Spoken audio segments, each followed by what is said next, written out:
আজকের হৈমন্তিক সন্ধ্যায় আপনাদের সঙ্গে আমি সানজিদা কাবিলি আছি বাঙালির শব্দ বুননের অত্যন্ত জনপ্রিয় শ্রদ্ধেয় কবি নীল এর লেখা নির্বাক পাথুরে মূর্তি কবিতাটি পরিবেশনায়।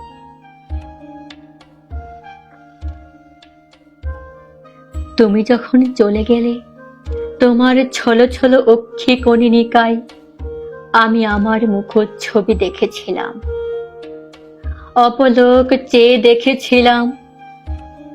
সেদিন বুকে মাথা রেখে কি অসীম দরদিয়া লোনা জলে গোসল দিয়েছিলে তুমি। তখন মনে হয়েছিল এই বুঝি শেষ গোসল, শেষ বিদায়ে।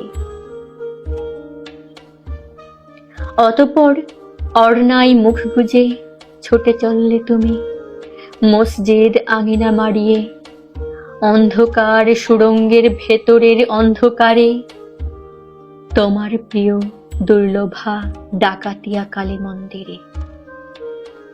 পারিজাত যুবকের পারিজাত সিঁদুর পড়তে পরদেশিনী অন্ধকার সুড়ঙ্গের অপার থেকে তোমার আকাশে চেয়ে দেখো মন্দির ভীত হয়ে অশ্রুপাতে হাসছে।